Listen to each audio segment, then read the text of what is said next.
Semuanya bermula di Tanah Azur, dan misi tersebut sudah 99% selesai. Seorang gadis bersayap terpelanting ke belakang, mendarat dengan anggun sambil menggerutu bahwa si brengsek itu belum juga muncul. Jika begini terus, mereka takkan menang. Pemimpin tempat itu yang bernama Ember, menyatakan bahwa siapapun yang ada di sana hari ini akan dimusnahkan. Tidak ada yang akan selamat dari kemurkaan api miliknya. Pari itu yakin semuanya sudah berakhir sampai sebuah perisai muncul di depannya. Sang penyembuh, Sedo, level 96, menyuruhnya untuk berhenti memanggilnya sebagai pengasuh. Gadis itu kembali menerjang maju, berpikir dia hanya perlu bertahan sampai orang itu tiba. Dia bersama Hayan Hitomi, pemain peringkat ketiga paling terkenal, dan dia di sana untuk memberikan serangan telak pada bos tersebut. Namun, monster itu hanya membalas bahwa usahanya sia-sia. Dia melancarkan kombonya pada perisai itu. Lihat itu, kerusakannya menumpuk persis seperti di dalam game. Namun, ternyata itu tidak berguna karena dia kembali terlempar jauh ke belakang. Saat itu, dia memanggil seseorang yang tiba-tiba muncul tepat di belakang bos, mengatakan dia bisa mengandalkan pria itu. Di mana serangan itu mendarat, serangan itu mengenai titik yang cukup aneh pada bos tersebut. Kemudian, dia menghilang, mengatakan bahwa dia pasti telah memberikan kerusakan yang cukup berarti. Namun, hanya dalam sedetik, bos itu sudah berada di depan mereka, mengatakan kecepatan mereka bahkan tidak bisa dibandingkan dengan miliknya. Lalu dia melancarkan serentetan serangan ke arah mereka. Dua sekutu yang tumbang memanggil reka mereka, dan saat itulah sesuatu meledak. Sebuah pedang beradu dengan pedang bos tersebut, dan dia tersenyum, mengatakan bahwa dia akhirnya tiba. Yang terkuat dari mereka semua kini ada di antara mereka. Pria berambut pirang itu meminta maaf, mengatakan sisa-sisa pasukan musuh memberinya sedikit masalah, tapi tidak perlu khawatir. Dia, Kamahara Shizuya, telah tiba. Pria ini adalah pemain peringkat nomor 1 dan seketika itu juga bos tersebut menyerbu untuk menyerangnya dari belakang, tetapi dia berhasil berbalik tepat waktu dan menangkisnya. Pertarungan habis-habisan pun pecah, pukulan berhamburan ke sana dan kemari, dan dia mengeluarkan beberapa serangan penyembuhan di sana-sini sambil mencampurkan keterampilan gravitasi. Pertarungan terus berkecamuk dan Kamahara mengatakan dia akan menyelesaikan ini dalam waktu sekitar 3 detik. Seekor singa emas muncul di langit dan tampak seolah-olah dia mendaratkan serangan telak di kepala bos itu dengan ledakan di mana-mana. Yah, tidak tepat di kepalanya. Ternyata dia menghantam kawah tepat di dada bos tersebut. Dan begitu saja, Guild Mapotafu telah mengalahkan bos tersebut dalam waktu singkat. Langit cerah dan semua orang kagum karena bos itu tumbang hanya dalam sekali serangan. Ninja di sana, Nishi, menunjukkan bahwa tanpa serangan kejutan yang waktunya tepat dari belakang, mereka tidak akan menang. Sementara itu, sang penyembuh hanya menonton, berpikir bahwa itu bukan sekadar item dan kekuatan mentah yang dimiliki pria itu. Penilaian dan pemahamannya tentang game tersebut berada di level yang benar-benar berbeda. Mungkin terlihat seperti kemenangan yang mudah, tetapi menciptakan celah seperti itu hanya mungkin dilakukan oleh seseorang yang benar-benar memahami sistemnya. Tidak heran dia dijuluki Raja Azur. Saat itulah sebuah jendela muncul untuk Kamahara. Dia baru saja menyelesaikan 100 dari 100 pencapaian di dalam game. Akhirnya, dia mendapatkan segalanya. Dan sejauh yang dia tahu, game itu sudah berakhir. Namun tiba-tiba, satu pencapaian terakhir muncul. Kelalaian dan kemahakuasaan. Untuk membukanya, dia harus menjadi pemain pertama di seluruh server yang mencapai segalanya sebelum orang lain. Tepat saat itu, jendela game lain muncul, mengumumkan kepada semua orang bahwa server akan ditutup dalam 5 detik. Setelah mereka masuk kembali, akan ada pemeliharaan baru. 5 detik bukanlah waktu yang lama untuk memprosesnya, tetapi semua orang tampak bersemangat untuk melihat apa ekspansi baru ini nantinya. Kamahara, bagaimanapun, memikirkan betapa dia ingin bertemu semua orang lagi. Namun 5 hari berlalu dan masih belum ada kabar dari game tersebut. Game paling terkenal di dunia, kegilaan internasional, lenyap tanpa jejak. Kamahara sangat marah karena dia dikeluarkan dari game bahkan tanpa mengetahui hadiah sebenarnya untuk menyelesaikan segalanya. Secara daring, semua orang kesal, berharap game favorit mereka kembali. Sebuah kereta berhenti di stasiun tertentu dan sang protagonis duduk di sana merasa sedikit sedih sambil membaca komentar sampai seseorang menyuruhnya untuk memeriksa deklarasi perang ini. Dia mengekliknya dan seorang streamer mengatakan dia telah menemukan sesuatu yang penting tentang server Ezra, sesuatu yang terkait dengan Guild Mapotofu. Rupanya, dalam peringkat misi yang diselesaikan, mereka mencapai 101% yang jelas menunjukkan semacam kecurangan. Dia ingin pemimpinnya, Kamahara Shizuya, menjelaskan mengapa hal itu terjadi. Sang protagonis berada di dekat jendela, juga bingung. Dia menduga itu mungkin ada hubungannya dengan 100 pencapaian itu, tapi dia tidak tahu. Tiba-tiba, orang-orang di dalam kereta mulai bertanya, apa itu? Saat dia melihat ke depan, sebuah portal besar muncul di dalam kereta. Oh, ini adalah momen klasik Omniscient Reader SVWN. Sesuatu mulai terbentuk di depan sementara pola digital aneh muncul di tubuhnya. Kereta mulai mengerem mendadak dan semua orang terlempar. Dalam sekejap, sebuah tebasan memotong dan darah menciprat. Sang protagonis masih bingung. Apa yang sedang terjadi? Dari dinding tempat tebasan itu mengenai, seorang satria melangkah keluar. Apa? Mereka bersantai saja, Game Master. Ada apa ini? San Jinwoo hanya harus menghadapi hal semacam ini setelah 10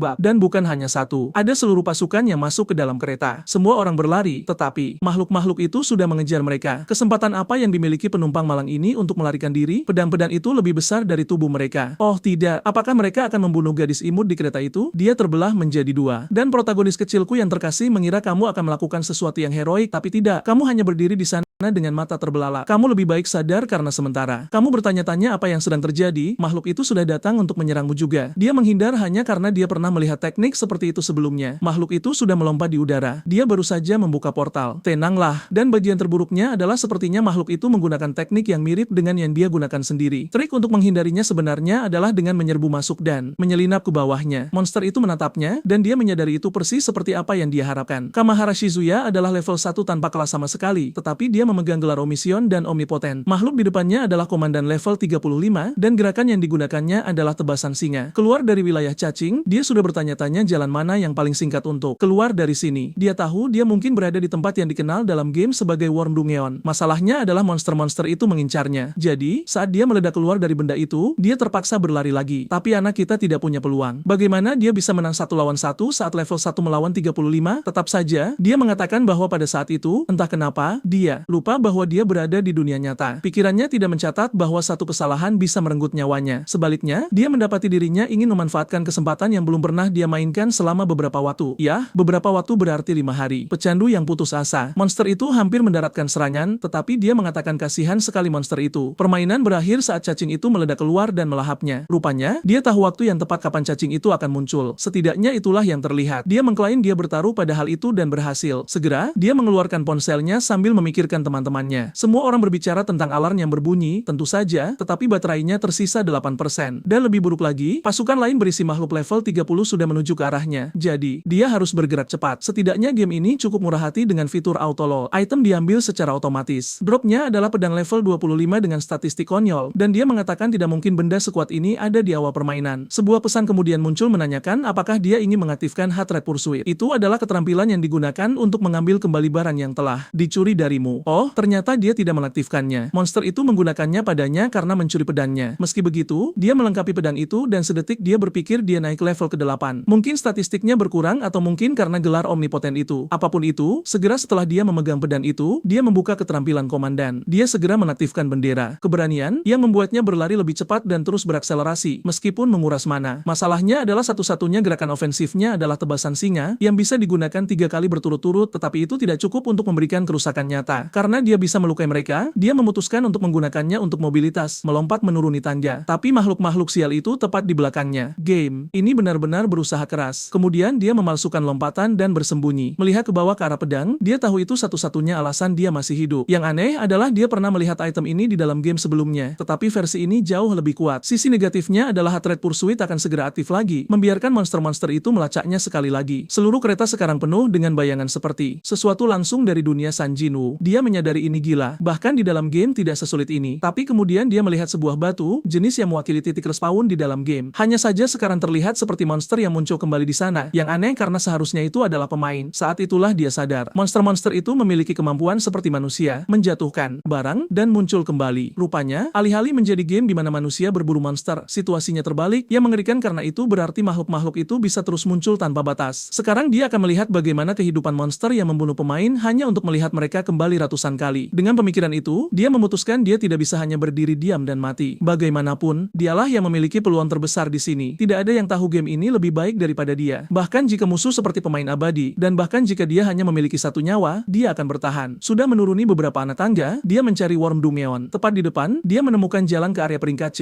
sempurna untuk awal permainan. Itu karena dia tahu cara untuk masuk jauh ke dalam dungeon itu dan menyelesaikannya tanpa harus menghadapi bosnya. Masalahnya, jika trik yang dia gunakan di dalam game tidak berhasil di sini, dia tidak punya pilihan selain menghadapinya secara langsung, dan peluangnya untuk menang praktis nol. Tapi lebih buruk daripada menghadapi bos adalah berurusan dengan sekumpulan ksatria yang sudah mengejarnya lagi. Game ini benar-benar terbalik. Dia terpaksa lari demi hidupnya, jaga jarak dari mereka, dan baru kemudian mulai bertani di Dungeon. Masalahnya adalah selama pelarian ini, sekawanan cacing telah bergabung dalam pengejaran. Jika begini terus, mereka akan menangkapnya sampai akhirnya dia melihat jalan keluar. Sekali lagi, dia menggunakan tebasan singa itu untuk melompat dan terjun ke celah kecil. Di dalamnya dia menemukan air mata bulu. 1 tetes jatuh dan dia mendapatkan E000 pada statistiknya. Pada saat itu, cobaan Firaun dimulai dan kekuatan makhluk itu mulai meresap ke dalam tubuhnya. Sama seperti di dalam game, 1 tetes jatuh setiap 5 detik dan dalam 100 detik, kamu mendapatkan 1 poin statistik. Jika kamu tinggal di sana selama 3 hari penuh, kamu bisa mendapatkan sekitar 50 poin. Itu adalah jenis hal yang masuk akal di dalam game. Berdiri diam selama 3 hari sementara semua orang lainnya naik level. Meskipun, sejujurnya, dengan monster sekuat ini, semua orang mungkin malah mati. Benar saja, orang-orang sudah terbelah menjadi dua. Shizuya mulai bertanya-tanya apa ingatan ini. Ingatan lain datang, kali ini tentang gadis pertama yang mati di kereta. Rasanya seperti kondisi mentalnya terkena debuff oleh sesuatu. Namun perbedaan aneh lainnya antara game dan kenyataan. Kemudian suara aneh mulai memanggil Shizuya. Teman-temannya tersenyum sampai tiba-tiba mereka berubah menjadi tumpukan mayat yang terpelintir, memberitahunya bahwa dia terlambat. Dia terbangun dengan sentakan, menyadari ini semua bagian dari cobaan Firaun. Saat tetesan jatuh, kamu mulai terkena serangan mental. Dia harus tetap tenang untuk menambah statistik sebanyak mungkin. 2 hari sudah berlalu. Dia hanya perlu bertahan 1 hari lagi. Tapi kemudian bilah pedang mengiris dadanya. Saat dia berbalik, itu salah satu prajurit dan dia bertanya-tanya apakah ini akhirnya. Tidak mungkin manusia biasa bisa mengalahkan makhluk yang jauh lebih kuat dengan sifat seperti pemain yang bisa bangkit kembali tanpa batas. Mungkin sudah waktunya untuk menyerah. Kemanusiaan tidak akan memiliki peluang melawan sesuatu seperti ini. Tapi tidak, dia adalah pemain terkuat. Bahkan pada level rendah, dia tidak akan kalah dari beberapa gerombolan awal permainan. Dia mengeluarkan teriakan dan tentu saja ternyata itu adalah serangan mental. Saat itulah Firaun mengenalinya dan dia menjadi satu dengan spesies tersebut. Dia bersantai, menyadari dadanya baik-baik saja. Itu semua hanya ilusi. Sepertinya dia sudah menambang semua yang dia bisa di sini dan saatnya untuk pergi. Karena dia sekarang adalah salah satu dari jenis mereka secara teori, cacing-cacing itu seharusnya tidak menyerangnya. Tapi tepat di belakangnya, bos muncul. Makhluk itu menatapnya, tetapi alih-alih menyerang, dia bertelur di tanah. Itu adalah esensi cacing. Dan entah kenapa, dia khawatir itu akan menetas menjadi sesuatu yang rendahan. Karena akhir-akhir ini, setiap kali ada telur, salah satu dari gadis kecil terkutuk itu muncul. Tapi kali ini, itu bukan sekadar telur. Itu sesuatu yang bisa dia makan untuk memulihkan kesehatan. Syukurlah, segera setelah dia meninggalkan Dungeon, dia melihat sebagian besar makhluk level tinggi telah pindah, hanya menyisakan ksatria level 20. Dia sekarang level 25 dari waktunya di dalam, dan dengan statistik tambahan serta pedang itu, dia bisa menanganinya. Dia mulai dengan mengiris 3 atau 4 dari mereka menjadi 2 dengan tebasan. Singa. Yang lain menerjang untuk serangan perisai, tetapi dia menggunakan keterampilan sprint bendera itu untuk lari menjauh. Kemudian panah terbang, tetapi dia terus membakar mana untuk mempertahankan keterampilan itu dan menghindar ke samping. Sebuah pemadam api meledak di dekatnya, dan dia menyadari bahwa bahkan pada level yang sama, dia tidak bisa tinggal di area ini terlalu lama. Makhluk-makhluk ini tidak ada habisnya, dan mereka bahkan tampaknya memiliki tingkat organisasi. Di tengah pemikirannya, salah satu dari mereka menerobos langsung menembus dinding muncul di atasnya. Dan kali ini, itu bukan ilusi. Serangan itu mengenai bahunya dengan telat. Dia jatuh ke belakang, menyadari dia telah lengah. Saat itulah, dia menyadari monster itu memegang batu portal. Sekali lagi, item tipe pemain digunakan. Dengan itu, beberapa sekutu, makhluk itu muncul di sisinya. Masalahnya adalah dia terluka dan tidak punya cara untuk menghindar. Tapi sekali lagi, dia diselamatkan oleh cacing raksasa. Karena dia sekarang bagian dari spesies itu dan diserang, makhluk-makhluk itu bereaksi untuk membela dia. Dia bersyukur, mengatakan itu adalah selisih yang sangat tipis sehingga dia tidak mati kali ini. Setidaknya dia masih memiliki telur yang bisa memulihkan kesehatannya. Kemudian dia melihat, batu portal telah jatuh ke tanah. Dia memberitahu cacing untuk memakan item itu dan bergerak dengan kecepatan tinggi. Dia perlu membuat gangguan untuk melarikan diri. Dan cacing-cacing itu menyerbu melalui terowongan, menerobos pemain. Dari monster yang dia bunuh, dia mencapai level 17 dan mengambil lebih banyak senjata. Ini, bagaimanapun, tidak memiliki batasan kelas, mungkin karena kekuatan dan gelar omnipotennya. Dia tahu makhluk-makhluk itu seperti pemain dan akan muncul kembali, jadi dia melarikan diri. Di luar kota, tanda-tanda evakuasi ada di mana-mana, dan semua orang berteriak agar orang-orang melarikan diri dari makhluk-makhluk itu. Ada seorang ibu malang menggendong seorang anak sementara seorang satria dan binatang lain memutar bola besar di punggungnya. Dan tentu saja, warga yang terhormat mengambil kesempatan untuk menjarah dalam kekacauan. Sementara itu, di sebuah kedai, ada seorang gadis dengan headphone bernyanyi untuk dirinya sendiri. Sementara yang lain mencuri, dia benar-benar pergi untuk membayar dengan jujur. Saya tidak yakin dia benar-benar waras karena dia sedang berjalan-jalan di jalan dengan ponsel di angka tinggi, mengeluh tentang sinyal yang buruk. Hey monster, di sini ada orang gila yang melambaikan headphone-nya. Tiba-tiba, seseorang mencengkeram lengannya, menarik headphone itu, membantingnya ke dinding, dan menyuruhnya untuk tetap diam. Seekor monster lewat dan baru saat itulah dia menyadari ada pembantaian total yang terjadi di kota. Tapi seorang pembunuh bayangan, level 25, memperhatikan mereka dan bergegas menuju keduanya. Pria berkerudung itu mencoba berperan sebagai pahlawan, tetapi makhluk itu melompat 3 kali untuk menutup jarak. Itu meraih lehernya dan dia memberitahu gadis itu untuk berhati-hati. Saat dia berbalik, pria itu telah memblokir serangan itu. Itu dia Shizuya sendiri, mendaratkan tebasan di lengan makhluk itu. Monster itu melompat mundur dan menembak, memaksanya untuk menangkis. Musuh-musuh ini benar-benar berusaha keras. Tidak mudah melawan mereka. Bahkan dengan Shizuya menjadi pemain tingkat atas, benda itu masih berjongkok rendah untuk menghindari tebasannya. Sementara itu, Ratu TikTok terkutuk sibuk merekam video. Dia menyuruhnya untuk berhenti bertindak bodoh dan menariknya pergi sambil mengatakan mereka perlu memanfaatkan kesempatan untuk melarikan diri. Dia terus memarahinya, memberitahunya bahwa dia idiot yang perlu memahami situasi mereka, tetapi dia mengatakan mereka tidak akan menyerangnya pula. Dia sedikit terkejut dan dia mengatakan tidak apa-apa. Benar-benar tidak tidak mencurigakan. Kemudian, dia bertanya tentang tatonya dan dia memberitahunya banyak hal telah terjadi. Saat dia mengambil senjata dari makhluk-makhluk ini, dia mendapatkan kekuatan yang sama dengan yang mereka miliki. Sekarang dia mencoba mencari tahu mengapa dia menerimanya. Beberapa waktu kemudian, di bagian lain kota, mereka sedang mendaki gunung. Masih tidak yakin mengapa dia menyelamatkan gadis Egil ini, tapi mari kita lihat. Dia terkesan dia tahu seluruh rute. Meskipun kenyataannya, tata letak kota ini sangat mirip dengan peta awal game. Mungkin berarti game itu dimodelkan setelah kenyataan. Dia bertanya mengapa dia pergi ke tempat terbengkalai seperti itu dan dia menyuruhnya untuk berhenti mengikutinya. Dua orang aneh. Dia menyeretnya pergi untuk menyelamatkannya. Dia sekarang mengikutinya dan mereka berdebat. Dia menyuruhnya memanggilnya dengan namanya, Kokmina Techio, dan mengatakan dia mengikutinya karena sepertinya itu akan menyenangkan. Tapi tepat pada saat itu, kakinya melewati penghalang dan dia menemukan gua tersembunyi. Di dalamnya, dia ingin tahu apa yang terjadi. Udara di sana terasa aneh, tapi dia menyuruhnya untuk diam. Di ujung terowongan, ada sekumpulan lampu, hampir seperti bintang. Tidak, setelah dia mati lebih dekat, itu adalah kilatan moncong senjata. Oh, oke. Mereka tidak menembaki dia. Mereka sedang menembaki monster-monster di depan. Semuanya dengan perisai berat dan penyembuh di belakang. Ternyata itu pada dasarnya adalah kelompok berburu. Tapi dalam kasus ini, para pemburu adalah monster. Dan di belakang mereka semua adalah protagonis kita. Lega karena musuh-musuh ini hanya level 18 dan tidak terlihat begitu berpengalaman. Karena mereka teralihkan, mungkin dia bisa melenyapkan mereka. Dia bergerak maju dan Shizou menyuruhnya untuk berhati-hati. Para pemburu mengira dia salah satu monster, segera melepaskan tembakan ke arahnya. Tapi dia menggunakan lompatan singa mendarat di belakang mereka dan menebas sang penyembuh. Tank dan yang lainnya di depan langsung berbalik ke arahnya. Pembawa perisai mencoba menyerang, tetapi dia menghindar dengan lompatan. Itu membuat penyembuh terpapar dan mereka dibantai. Monster-monster itu berbalik satu sama lain, mengangkat penghalang hanya untuk dihancurkan seketika. Tapi ketika penghalang itu jatuh, manusia tidak bisa lagi melihat makhluk-makhluk itu. Shizuya melangkah masuk, mengatakan, monster-monster itu telah mundur dan tidak perlu membuang lebih banyak peluru. Benarkah? Mengapa kamu membiarkan mereka mundur? Bukankah tujuan datang ke sini adalah untuk membunuh mereka? Entah dari mana, wanita yang baru saja dia selamatkan menodongkan pistol ke arahnya. Ira melompat, menyuruhnya untuk tidak menembak, mengatakan dia yakin dia manusia dan menyelamatkannya. Para prajurit saling melirik dan mengatakan mereka akan bicara lebih banyak di dalam. Lebih dalam ke dalam gua, ada sekelompok orang terbaring kelelahan. Satu-satunya yang tampak ceria adalah Chijou, yang jelas mencurigakan. Para prajurit menjelaskan mereka sedang dalam misi tetapi dikejar oleh monster dan akhirnya terjebak di sana. Protagonis mengatakan itu gila mencoba melindungi begitu banyak orang, itu tidak mungkin. Wanita itu menjawab bukannya dia bisa membunuh setiap monster juga. Mereka tidak membiarkannya pergi. Itu karena ini adalah salah satu dungeon pemula yang harus kamu selesaikan. Kamu tidak bisa keluar sampai kamu menyelesaikannya. Bos di sini adalah sepasang kembar level 15. Tidak ada yang terlalu menakutkan. Pada pandangan pertama, masalahnya adalah pria itu sangat tangguh dan wanita itu sangat akurat dengan tembakannya. Mendengar ini, protagonis sakit kepala saat dia akhirnya mulai menyatukan kepingan-kepingan itu. Segala sesuatu dari game telah tumpah ke dalam kenyataan. Dan sekarang situasinya berbalik. Monster-monster itu adalah pemain dan atas nama keadilan. Mereka di sini untuk memusnahkan umat manusia. Apa? Yang tidak dia mengerti adalah mengapa game bengkok seperti ini bahkan terjadi sejak awal. Para prajurit menyiapkan kaleng soda di tanah untuk mendeteksi kapan monster mendekat. Ketika makhluk menginjatnya, mereka tahu itu datang. Orang aneh Shizou mengatakan dia akan pergi memeriksa sementara para prajurit mulai mengevakuasi semua orang. Dia mengintip di balik batu dan melihat 5 dari mereka mendekat. Dan bagian terburuknya adalah mereka selalu terorganisir dengan sangat baik. Protagonis mengatakan bahwa sekarang warga sipil sudah dievakuasi. Saatnya untuk menangani ini. Musuh-musuh berada di level 20 hingga 25. Pemanah menembakkan panah ke langit-langit yang berfungsi seperti sumber cahaya. Protagonis menyerbu ke depan, mengatakan dia hanya butuh dukungan sementara dia mengurus yang ada di belakang. Dia menuju ke arah pembawa perisai. Tetapi penyihir aneh di depan menyulap 3 bola api dan meluncurkan ledakan demi ledakan, memaksanya untuk menghindar. Dia sampai tepat di perisai dan menggunakan teknik melompat itu lagi untuk mendarat di belakang mereka. Para prajurit terus menembak saat dia menebas target pertama. Untuk pemain berpengalaman seperti dia, makhluk-makhluk ini dengan hanya keterampilan dasar adalah mangsa empuk. Pemanah melepaskan panah yang tampak seperti tembakan mudah untuk dihindari sampai melengkung di tengah penerbangan, mengungkapkan bahwa itu adalah tembakan presisi. Dari seluruh kelompok, pemanah tampaknya satu-satunya dengan pengalaman nyata. Tapi kemudian dengan ledakan tiba-tiba di dalam gua, semuanya menjadi kacau. Para prajurit terus menembak, bertanya apakah dia baik-baik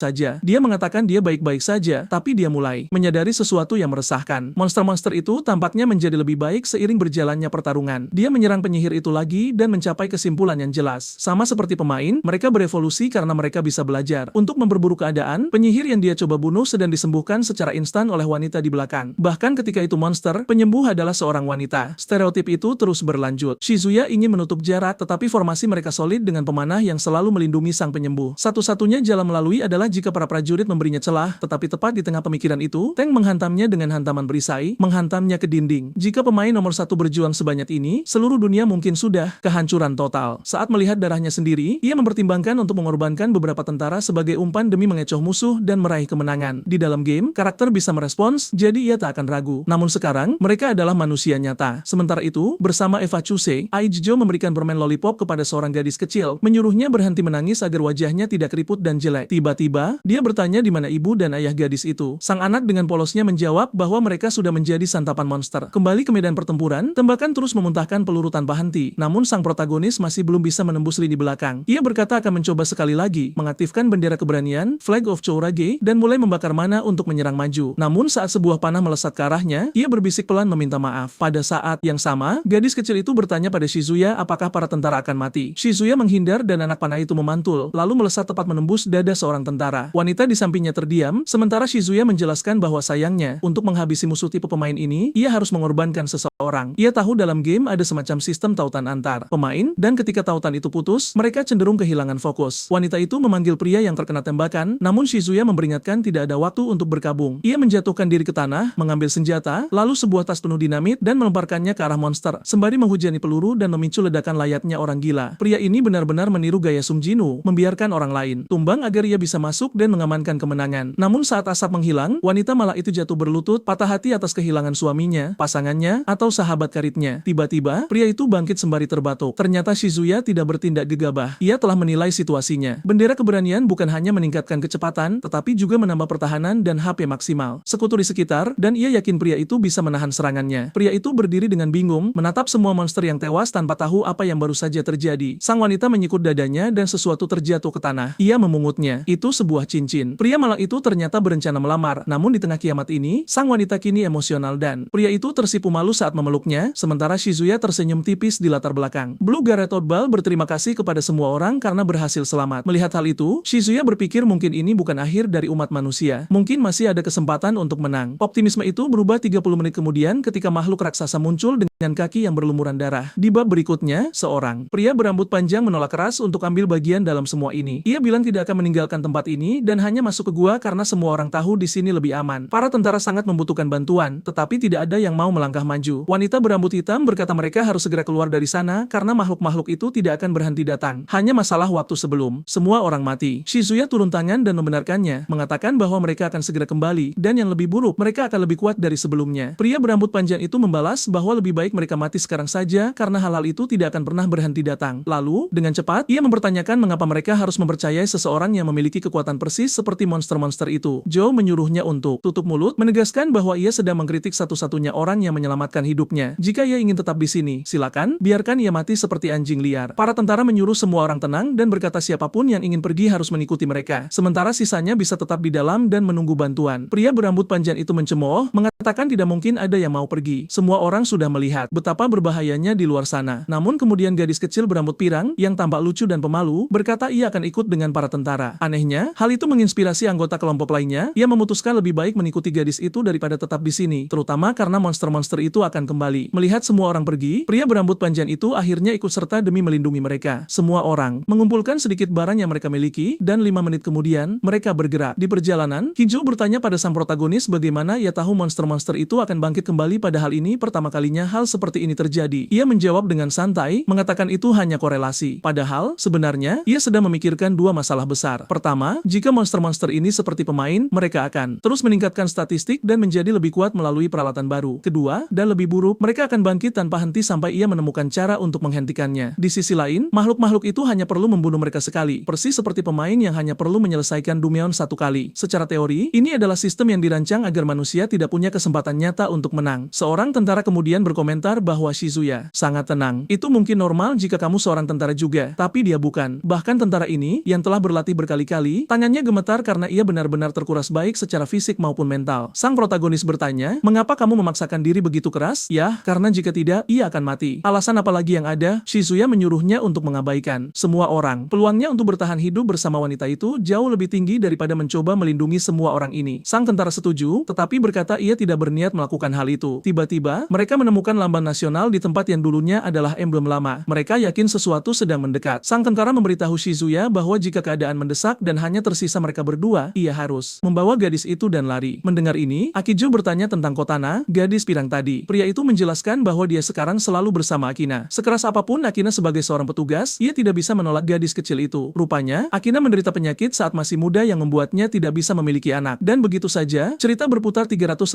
derajat dalam nada emosional. Tetapi pembicaraan yang tulus itu tiba-tiba terputus oleh anak panah entah dari mana. Shizuya hendak menyuruh semua orang berhati-hati ketika darah memercik ke wajahnya. Semua orang menoleh dan mereka terpaku. Gadis pirang itu terkena tepat di dada. Ia jatuh ke tanah tak bernyawa. Wanita yang berada di dekatnya menjerit Kotana dan mencoba menerjang maju. Semua orang berlari mengejarnya, menyuruhnya untuk tenang. Mereka semua ingat bahwa pemanah musuh sangat terampil sehingga tidak mungkin ia meleset dari target utamanya dan secara tidak sengaja mengenai anak kecil. Jadi, tembakan itu pasti bertujuan untuk hal lain. Tentara wanita itu menembakkan peluru ke punggung si pemanah, berteriak bahwa ia akan membunuh keparat yang telah membunuh anak itu. Pria lain mencoba menariknya menjauh dan Shizuya berteriak agar mereka pergi, tetapi dalam sekejap mereka hancur. Shizuya bertanya-tanya bagaimana ia bisa melupakan ini. Stay Golem. Mereka dulunya adalah sekutu faksi pemain di dunia ini. Secara teori, mereka bertindak sebagai penjaga di pintu masuk Dungeon, menghentikan musuh agar tidak melarikan diri melalui gerbang. Tapi sekarang karena mereka tidak lagi berada di pihak pemain, hal-hal ini telah menjadi musuh mereka. Lalu Golem itu mengangkat kakinya, dan orang-orang di bawahnya hancur menjadi bubur. Salah satu monster bergerak masuk, menyerap apa yang tersisa, dan bahkan menerima gelar penakluk gua tersembunyi. Shizuya tidak percaya para bajingan ini benar-benar mendapatkan hadiah Dungeon karena membunuh mereka. Bagi monster-monster ini, manusia hanyalah makhluk tanpa nama. Mereka mungkin mengira bahwa semua kebencian, emosi, dan segala hal yang dirasakan manusia tidak lebih dari sekadar desain game yang tertulis. Karena begitulah keadaannya, Shizuya mengaktifkan Omnipotence dan Omniscience. Sistem memperingatkannya bahwa ia sekarang akan diburu oleh 2 pemain selama 7 hari. Ia terus mengaktifkan lebih banyak kemampuan, dan kini ada 4 pemain yang mengejarnya. Ia mulai mendeteksi jarahan yang tersebar di sekitar, serta keterampilan pertahanan dari kelas penjaga. Pemanah musuh tanpa hendak beraksi, tetapi di detik berikutnya, Shizuya melemparkan bola api. Karena ia memegang perlengkapan dari berbagai kelas, ia rupanya bisa menggunakan sihir juga, dan sang pemanah terbelah menjadi 2. Shizuya menuntut untuk mengetahui apakah bajingan ini mengerti perasaan mereka yang ditinggalkan. Ia terus memindai dan mengambil banjir ingatan bersama dengan barang-barang dari 2 orang yang hancur tadi. Semuanya tampak terserap. Saat yang lain meninggalkan gua, seseorang bertanya apa benda itu, jelas merujuk pada golem raksasa. Kemudian cincin dari tadi muncul di tangan Shizuya. Ia berkata akan meneruskan wasiat Akina dan Takudo. Apapun misi yang mereka miliki, ia akan mengambilnya sendiri. Melihat serangan golem itu, ia mencatat bahwa monster itu adalah level 40 dan memiliki pengurangan kerusakan 50%. Kecerdasannya rendah saat sedang agresif secara brutal dan menyerang langsung adalah bunuh diri. Ia menghindari salah satu serangannya dan mengaktifkan rapid fire, melepaskan rentetan tembakan tepat ke wajah monster itu. Tapi saat asap menghilang, benda itu benar-benar tidak terluka, dan ia menembakkan laser padanya. Ia menghindar lagi, tapi golem itu terus melancarkan serangan kemana-mana. Karena Shizuya membunuh pemain musuh tadi, ia sekarang bisa memanggil perisai, tetapi itu tidak banyak membantu. Perisai itu langsung hancur dan ia terlempar. Ishige berteriak memintanya berhati-hati sementara ia bertanya-tanya mengapa evakuasi memakan waktu begitu lama. Lebih buruk lagi, golem itu bersiap untuk serangan yang menghancurkan dan ia tidak punya waktu untuk menyembuhkan diri atau menghindar. Ishige melangkah maju berteriak agar semua orang mundur dan kemudian tersandung, jatuh. Tapi alih-alih menyerang, golem itu tiba-tiba berhenti dan berpaling. Shizuya tidak bisa mengerti mengapa. Biasanya, monster-monster ini hanya melindungi pemain. Bagaimanapun, ia tidak bisa beristirahat. Ia menyembuhkan dirinya sendiri, mengatakan ia perlu melindungi Eva Chuse. Ia melompat ke tangan golem itu dan mulai memanjat lengannya. Bahkan makhluk terkuat pun pasti memiliki kelemahan. Begitu sampai di punggungnya, ia menghujamkan serangan ke tengah tulang belakangnya. Golem itu mengayunkan tangan besarnya ke arahnya, tapi ia berguling, melangkah, dan apa itu? Cahaya meledak dari mana-mana, dan monster itu mengamuk. Sesaat, tampak seolah Shizuya meledakannya, tapi tidak, itu adalah skill yang menyapu seluruh hutan dari jauh. Berbicara tentang jauh, ada seorang satria yang menyaksikan semua ini terjadi. Dan apakah kita bisa melihat apa yang terjadi selanjutnya? Tidak. Tiba-tiba sebuah helikopter muncul dengan seseorang melaporkan bahwa sudah 72 jam sejak invasi bayangan dimulai. Seorang tentara menginjak makhluk dan berkata itu sudah mati. Orang lain menutupi wajahnya, menyarankan itu mungkin adalah penghancuran diri musuh, tapi gadis dengan palu besar berkata itu mustahil. Tidak ada yang akan mendesak monster-monster itu sekeras ini kecuali 2 orang itu. Pria berambut hijau mulai mengatakan sesuatu, tapi kemudian ia menoleh ke belakang, merasakan kehadiran seorang satria yang menjulang tinggi sedang mendekat. Wanita itu tampak tertarik, berkata, selalu menyenangkan melihat monster elit. Dia terlihat kuat, pasti hiburan yang bagus. Rekannya meminta maaf kepada makhluk itu, mengatakan bahwa begitu Satsuki bersemangat, sulit untuk menghentikannya. Ia sudah melompat dengan ayunan kapaknya tepat saat panah ditembakkan. Monster itu bereaksi secara instan, dan di saat berikutnya, ia sudah jatuh ke tanah. Sementara bilahnya ditekan ke leher rekannya, ia terpaku. Monster ini tidak seperti apapun yang pernah mereka lawan sebelumnya. Tapi kemudian, makhluk itu menyadari sesuatu dan mengalihkan pandangannya ke arah kota. Ledakan sedang terjadi di sana. Satsuki meneriakinya untuk berhenti, meremahkannya, dan melakukan serangan terakhir. Temannya berkomentar bahwa mungkin monster itu telah menemukan target yang lebih menarik. Sementara itu, sang protagonis membuka matanya di tempat yang terlihat seperti kamar bayi. Ada boneka beruang, rak, dan semuanya terlihat lucu dan nyaman. Ia bangkit dengan bingung dan kemudian menyadari tangannya sepenuhnya terbuat dari logam. Ia bertanya-tanya apakah omnipotensi entah bagaimana membangun kembali tubuhnya menggunakan salah satu kemampuan golem. Memeriksa jendela statusnya, ia melihat ia benar-benar memperoleh kemampuan golem itu. Salah satunya memungkinkannya memasuki status balas dendam saat sesuatu di dekatnya mati, memberinya lebih banyak kekuatan. Ia memutuskan untuk segera bangkit. Lagi pula, hal terpenting adalah mencari tahu bagaimana ia berakhir di sini. Tiba-tiba, aroma makanan tercium bersama dengan suara nyanyian yang sangat sumbang. Begitu buruk hingga ia ingin menutupi telinganya. Dan satu-satunya hal yang tampaknya bisa dimasak oleh gadis aneh ini hanyalah telur. Ia menyuruhnya menunggu sebentar. Sarapan akan segera siap. Ia tidak bisa mengerti mengapa gadis itu hidup seolah-olah ini adalah kehidupan yang damai. Hanya dengan membuka jendela, ia bisa melihat segala sesuatu di luar sana sedang dihancurkan. Dari tampilannya, ia mungkin seorang pemain dari dunia monster. Lagi pula, saat gadis itu jatuh di depannya tadi, ia memiliki penanda sekutu berwarna hijau di atas kepalanya. Ia selesai membuat roti panggang dan ia mengatakan itu enak, tapi ia tidak akan memakannya. Gadis itu tertawa dan menyuruhnya berhenti berbohong. Ia tahu rasanya tidak enak, bahkan ia sendiri tidak menyukainya. Untungnya, ia menimbun cukup mikap untuk bertahan selama seminggu. Ia bertanya bagaimana ia sampai di sini, dan gadis itu berkata itu sudah jelas. Saat ia pingsan, ia harus menggunakan gerobak menyeretnya naik tangga dan membawanya pulang. Akhirnya, Shizuya menyatakan hal yang jelas. Ia merasa ada sesuatu yang aneh tentang gadis itu. Ia tidak bisa merasakan sedikit pun kecemasan dari tubuhnya. Seolah-olah dia bahkan tidak sedikit pun khawatir akan dibunuh. Ia mengakuinya, mengatakan ia sudah mencoba. Tapi entah mengapa, monster-monster itu hanya tidak menyerangnya. Segalanya di sekitar hancur. Semua orang mati dan diserap, namun ia tampak tak terlihat oleh mereka. Ia bahkan melemparkan batu untuk menarik perhatian monster. Tapi, monster itu mengabaikannya sepenuhnya. Ia menebak mungkin itu semacam kekuatan khusus, mungkin sesuatu seperti tangannya sendiri. Ia bertanya apakah ia bisa melihat jendela status yang melayang, dan gadis itu berkata tidak. Lalu entah dari mana, ia memutuskan untuk mengungkapkan segalanya, menarik senjatanya dan menjelaskan bahwa ia percaya kekuatannya terhubung ke game bernama Azur Lane. Ia memberinya penjelasan singkat tentang game itu, tapi gadis itu berkata ia tidak mengerti apapun. Yang ia tahu adalah kemampuannya luar biasa karena sangat kecil kemungkinannya ia akan mati. Shizuya mengabaikan jawaban itu, malah memikirkan masalah sebenarnya. Umat manusia hampir tidak memiliki kesempatan untuk bertahan hidup. Ia berkata ia harus menuju ke kota Ringai dan kemudian ke tempat bernama Kaijo. Ia memiliki beberapa sekutu penting di sana dan perlu memastikan keselamatan mereka. Gadis itu menatapnya dan berkata kalau begitu, ia akan ikut dengannya. Ia bilang itu ide yang bagus jika ia tetap sendirian. Peluangnya untuk bertahan hidup akan jauh lebih tinggi daripada jika ia ikut dengannya. Tapi gadis itu ambruk ke meja, mengatakannya, ia bisa melakukan apa saja. Namun di saat yang sama, ia tidak tahu apa yang sebenarnya ingin ia lakukan. Lagi pula, ia tidak tampak seperti tipe orang yang mudah mati. Di tengah semua ketegangan ini, mereka tiba-tiba mendengar suara aneh dari pintu, seolah-olah seseorang di luar mencoba mendobrak kunci. Alih-alih bersiap untuk bertarung, gadis bodoh itu malah pergi ke kamar tidur seperti mereka akan bermain petak umpet. Shizuya membawa susu ke dalam, membalut lengannya, dan pergi untuk membuka pintu, hanya untuk menemukan 3 orang berdiri di sana. Ia bertanya siapa mereka. Pria bertopi meminta maaf, mengatakan ia tidak tahu ada orang di dalam. Shizuya memberitahunya tidak apa-apa. Ia mengerti mereka mungkin hanya mencoba bertahan hidup, tetapi jelas pria itu menyembunyikan senjata kecil di balik punggungnya. Kemudian si pira melangkah maju, mengatakan mereka telah lari dari monster dan akhirnya menemukan seseorang. Mereka butuh bantuan. Di luar sedang hujan dan ada makhluk di mana-mana. Shizuya, dengan nada percaya diri, menyuruh mereka jangan ragu dan anggap saja rumah sendiri. Mereka bertanya apakah mereka bisa masuk, dan ia mengatakan ia akan mengambilkan minuman. Dari kamar tidur, Ikiju mendengar salah satu dari mereka mengatakan mereka akan pergi ke kamar mandi. Segera setelah Shizuya menyajikan minuman, si pira mengomentari lengannya. Shizuya menjelaskan bahwa ia jatuh saat lari dari monster dan ia dalam kondisi buruk, terutama di dunia seperti ini. Pria bertopi berkomentar pasti berat hidup sendirian, apalagi dengan begitu banyak persediaan. Shizuya bilang ia pria yang siap sedia. Ia tidak pernah mengira membeli begitu banyak mie instan akan terbayar seperti ini. Lalu ia bertanya apa rencana mereka di dunia gila ini. Pria bertopi berkata mereka sedang mencari tempat aman yang penuh dengan persediaan, persis seperti rumah Shizuya. Shizuya membalas bahwa sayangnya 4 orang di ruangan kecil itu akan terlalu sesat. Pria itu setuju dan kemudian mengatakan bahwa 1 orang lebih sedikit akan membuatnya sempurna. Saat itulah ia menyadari ia telah membuat kesalahan. Lengan Shizuya berubah bentuk dan potongan baja di depannya robek seperti kertas. Satu lagi dari mereka mencoba mencabut pistol, tetapi ia melayangkan tendangan cepat. Satu lagi mencoba menyerang Shizuya dari belakang, tetapi mendapat bilah di leher, membuat mereka terengah-engah mencari udara. Bajingan pirang itu bahkan cukup berani untuk bertanya apakah Shizuya membiarkan mereka masuk hanya untuk menjebak. Shizuya hanya mengatakan mereka tidak beruntung karena ia sekarang adalah monster. Ia menghancurkan senjata ganda pria itu dan memberitahunya bahwa sayangnya, mereka harus membayar harga karena masuk ke sini. Tapi kemudian seseorang memerintahkannya untuk berhenti. Saat ia menoleh ke belakang, jelas ancaman itu tidak berarti. Sekarang ada pisau di leher Ishige dan penyerang lainnya memperingatkan bahwa jika ia bergerak, gadis itu mati. Shizuya menyadari ia bodoh karena mengira gadis itu akan aman hanya karena monster tidak menyerangnya. Itu membuatnya lupa tentang makhluk paling berbahaya. Saat dunia runtuh, golem monster itu adalah manusia. Saat ia berdiri di sana memancarkan niat membunuh, wanita yang memegang Ishige gemetar. Mereka mendengar suara-suara di sini dan mengira mereka akan menemukan sesuatu yang berharga, tidak pernah menyangka akan bertemu seseorang dengan lengan yang berubah bentuk. Shizuya memutuskan untuk berpura-pura bernegosiasi untuk saat ini, menyarankan mereka menukar sandera. Tapi wanita itu menolak, mengatakan mereka akan membawa sandera dan 3 kota persediaan, tapi sebelum ia selesai berbicara, sesuatu menembus dadanya. Shizuya segera menarik Ishige menjauh, menyuruhnya untuk menjauh. Awalnya, itu terlihat seperti serangan yang diperhitungkan dengan sempurna darinya. Tapi tidak, itu sebenarnya adalah seorang bangsawan level 41, dan wanita itu benar-benar teriris. Di Azur Land, setiap kali monster, makhluk, atau apapun terbunuh, ia akan menjatuhkan barang-barangnya dan memasuki status kebencian. Dalam mode ini, ia membalas dendam. Ia mendapatkan kembali semua yang hilang. Jadi, mungkinkah benda ini adalah golem itu? Apa yang dilakukan monster ini di sini? Bagaimanapun, Shizuya menyuruh Ishige untuk mundur, meskipun ia seharusnya abadi. Saat si pirang hancur menjadi jeli dan ksatria menyerang, langsung ke arah Shizuya. Sejujurnya, saya pikir ia akan menghindar atau melakukan gerakan cepat, tetapi sebaliknya ia hanya mengangkat perisainya dan terlempar keluar dari gedung. Bahkan di udara, monster itu sudah menyusul dengan serangan lain. Ia mengaktifkan quick mana untuk membentuk senjata di tangannya dan melepaskan beberapa tembakan, tetapi monster itu menghindar. Shizuya mendarat, meluncur, dan saat makhluk itu datang dari belakang, ia bergegas masuk ke gedung di depan, menaiki tangga. Satu blok yang berhasil ia lakukan tadi telah memberinya kerusakan yang jauh lebih besar dari yang ia duga. Di lantai 2, ia berhenti sejenak untuk memulihkan diri setidaknya sedikit. Ia menggabungkan item, skill, dan semua yang telah ia ambil sejauh ini, tetapi ia masih jauh dari siap untuk menghadapi monster level elite secara langsung. Makhluk itu mulai menaiki tangga, tubuhnya dikelilingi oleh aura berat. Shizuya menembak lagi, mengaktifkan senjatanya, tetapi monster itu mengabaikan tembakan itu sepenuhnya dan terus mendaki dengan kecepatan tetap. Kemudian tembakan tepat sasaran datang di mana monster itu bergerak untuk bertahan melawannya. Shizuya muncul di belakang dan mendaratkan pukulan telak, tetapi tidak terjadi apa-apa. Ia hampir terjebak dalam serangan balik, tetapi setidaknya ia pandai menghindar dan melarikan diri. Ia mundur, menembak saat ia mundur. Ia mengeksploitasi sesuatu dari gen tersebut. Peta semuanya dirancang dalam logika 2D, artinya jika ia berada di lantai yang lebih tinggi, monster tidak pernah tahu pasti apakah ia berada di atas atau di bawah. Ia hanya tahu ia berada di dekatnya. Monster itu terus mendaki sampai menginjak genangan bensin. Shizuya muncul lagi dan melempar bola api. Berikan pujian di mana itu layak, ia mencoba segala yang ia bisa. 3 lantai terbakar habis karena ledakan itu, dan ia terus menembak. Tapi bahkan setelah semua itu, monster itu hanya terus berjalan maju dengan tenang. Itu karena ia ditopang oleh kemampuan penyembuhan. Di luar, rekannya mendukungnya. Shizuya terus memanjat dan menembak. Setidaknya monster ini lambat seperti kura-kura. Ia menyadari bahwa hari ia selamat dari pertarungan kereta adalah keberuntungan murni berkat mengetahui keterampilan musuh. Ia melebih-lebihkan dirinya sendiri, berpikir ia bisa menghadapi benda ini secara langsung. Kemudian ia melihat kilat di langit dan sepertinya mendapat ide. Ia berlari mencari pintu sementara di luar Ishige memegang pisau kecil. Jelas berpikir ia bisa membantu entah bagaimana. Dari kebisingan di dalam gedung, ia tahu Shizuya ada di sana. Disitulah ia melihat monster aneh di dekatnya dengan energi hijau mengalir darinya. Ia menebak itu mungkin memengaruhi pertarungan entah bagaimana. Tapi apa yang bisa ia lakukan? Ia melihat mobil diparkir di dekatnya, melompat masuk, mencengkeram setir, mengganti gigi, mengunci mata pada target, dan menginjak gas karena makhluk kecil itu secara teknis adalah pemain. Secara teori, ia akan segera dikirim ke dunia lain. Sementara itu, di atap, Shizuya berdiri teguh menunggu bos yang muncul sekarang dengan buff yang lebih besar. Ia menghela napas mengatakan bahwa sayangnya ia terkepung. Bos itu menyerang. Shizuya memanggilnya maju, mengatakan ia siap. Tapi anehnya, sesuatu yang lain tampaknya membidik monster itu dan dirinya juga. Sial, itu makhluk lain yang bersiap menembak dengan busur. Kemudian, akhirnya, pemain lain muncul. Itu Satsuki, bertanya siapa pemanah yang mereka bidik sebelum membanting senjatanya ke kepalanya. Busur itu terbang, tetapi makhluk itu masih baik-baik saja. Monster-monster ini bisa menahan kerusakan yang sangat besar. Satsuki menantangnya berduel. Jika ia bisa menerima serangan pertama, ia harus menerima yang kedua. Tapi monster itu menghindar dan melompat dari gedung, menembakkan pengait untuk berayun ke gedung lain, melakukan pelarian ala Batman. Ia mengutuk setelah itu, mengatakan ia tidak memiliki semangat bertarung dan mengeluh bahwa ia iri dengan pertempuran yang jauh lebih keren yang terjadi di gedung lain. Pertarungan itu jelas berat sebelah. Shizuya sebagian besar menghindar dan mencoba mendaratkan serangan sesekali. Oh, bicara terlalu cepat. Ia berhasil menusuknya, tapi tentu saja, itu langsung sembuh. Itu semua berkat skill luar biasa yang dikenal sebagai Saint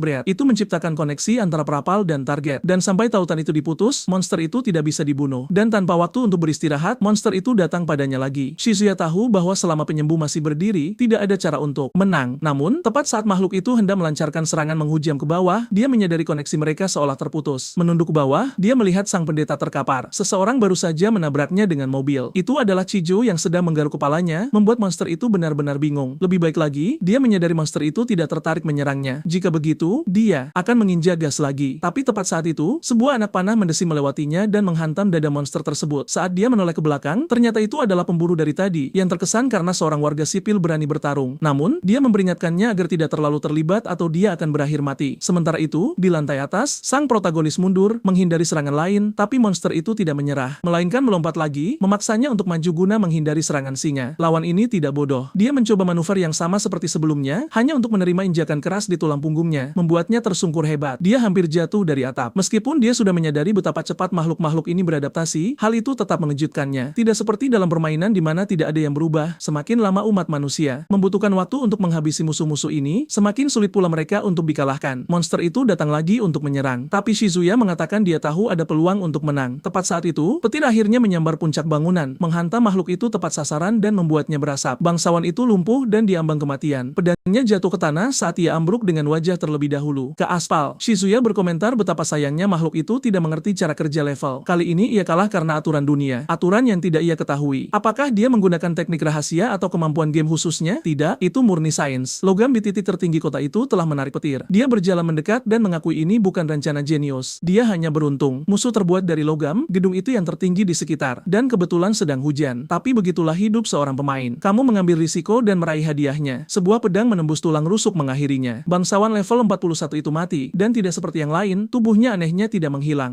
Adegan beralih ke seseorang yang bertanya apakah itu belum cukup. Retakan mulai muncul di dekatnya, dan dia menyuruh siapapun yang bersembunyi untuk keluar jika mereka begitu ingin membunuh manusia. Dinding meledak. Ternyata Satsuki sedang memburu targetnya, berteriak agar dia berhenti berlari. Namun, tepat saat itu, sebuah anak panah melesat lurus ke arah wajahnya, dan dia nyaris menghindar. Dia berteriak padanya agar berhenti dengan jebakan-jebakan itu. Si pemanah sudah mundur, menyiapkan langkah selanjutnya. Kemudian dia mendapat telepon dari pria berambut hijau. Dia mengatakan makhluk yang bersamanya anehnya mundur, seolah-olah menerima perintah tertentu. Selain itu, dia baru saja diperintahkan oleh pemimpin mereka untuk mengumpulkan semua orang. Dia ingin membunuh makhluk itu, tetapi perintah adalah mutlak. Ichijo menyadari orang-orang ini menggunakan semacam kekuatan khusus, tetapi sepertinya sangat berbeda dari apa yang digunakan Shizuya, dan dari cara mereka berbicara, terdengar seperti mereka memiliki tim atau organisasi semacam itu. Tetap saja, yang lebih penting saat ini adalah mencari tahu keadaan sang protagonis. Dia menuju pintu masuk gedung sementara seekor burung merah aneh memperhatikannya. Bab berikutnya dibuka dengan pembaruan. Sudah 102 jam sejak invasi bayangan dimulai. Helikopter mendekat dalam misi penyelamatan, tetapi mereka sudah diberitahu bahwa mereka tidak akan bisa menyelamatkan semua orang di sana. Salah satu tentara melihat gerakan di atas gedung dan bergerak lebih dekat. Saat mereka mendarat, disitulah dia, pemuda kita, dan rekannya yang kelelahan. Ichijo melangkah penuh energi, tetapi tentara itu berkomentar bahwa mereka bukanlah pria dan wanita yang dia kira. Sang protagonis mengatakan dia tahu. Pria itu sedang mencari seseorang bernama Okamoto Takuto dan Kumoto Aena. Saya membaca sekilas untuk mencari tahu tentang apa itu, tetapi saya rasa itu akan terungkap nanti. Dia menjelaskan bahwa keduanya telah pergi untuk menyelamatkan beberapa pengungsi dan bertarung bersamanya. Dia mendapatkan informasi itu melalui pesan radio. Sang pilot mengangguk, mengatakan bahwa sejak kemarin tidak ada satupun kabar baik. Mereka harus segera menurunkan keduanya di tempat yang aman karena ada misi di dekat sana yang harus mereka tangani. Shizuya bertanya misi apa dan pria itu mengatakan itu tidak dirahasiakan sehingga dia bisa memberitahunya. Seperti yang mungkin dicurigai Shizuya, kota Kau berada di garis depan perang melawan bayangan. Shizuya merasa aneh pria ini menyebut monster itu bayangan yang persis dengan nama yang mereka miliki di sistemnya. Mungkin orang lain memiliki akses ke informasi yang sama. Segera dia meminta pria itu untuk membawanya ke Kaijo juga. Pria itu memperingatkannya bahwa itu sangat berbahaya, tetapi Shizuya menatapnya tajam dan mengatakan dia bisa membantu. Pria itu setuju tetapi ingin tahu apa yang direncanakan Shizuya di sana. Shizuya menjelaskan bahwa dia memiliki teman-teman penting di kota itu yang perlu dia selamatkan dan lagi pula dia bisa menjaga dirinya sendiri. Pria itu menerima. Kemudian, Ichijo bertanya apakah teman-teman itu benar-benar begitu penting sampai dia bersedia mempertaruhkan nyawanya di garis depan. Pasti ada seorang gadis yang terlibat. Dia mengakui memang ada. Dia tinggal di Kaijo dan teman-temannya yang lain mungkin juga sudah pergi ke sana. Ichijo mengatakan dia cemburu. Dia berharap berharap dia memiliki teman sebanyak pria itu. Kemudian dia mengatakan dia merasa mengantuk dan meminta bahunya untuk tidur siang. Saat dia memejamkan mata untuk bersantai, dia tiba-tiba terbangun dengan sentakan. Pilot memperingatkan mereka sedang mendekati tujuan, tetapi mereka berada di bawah serangan musuh. Shizuya melihat keluar jendela dan melihat rudal menghantam kota dari segala arah. Meskipun anehnya tidak ada monster yang terlihat. Di tanah, pasukan, tentara dan tank sedang menembak ketika tiba-tiba, lingkaran sihir muncul di bawah mereka, dan mereka tertusuk dari bawah. Shizuya melihat monster bertindak persis seperti pemain yang diposisikan di atap gedung. Rudal diluncurkan, gedung meledak, dan eliminasi target dikonfirmasi. Tapi kemudian seekor naga raksasa langsung dari film Uyo menyerang helikopter mereka, menyebabkan ledakan. Adegan beralih ke tangan raksasa di atas papan catur, memindahkan bida untuk menangkap bida lain, lalu menggeser benteng. Pada saat yang sama di kota, raksasa Titan sedang menyerbu ke depan, mengaum dan menghancurkan segalanya di jalurnya. Menyaksikan itu semua, Shizuya mengatakan ada alasan lain dia datang ke sini. Sesuatu yang belum dia ceritakan kepada siapapun di Azur. Kota ini adalah tempat di mana benteng pertama yang harus ditaklukkan para pemain berada.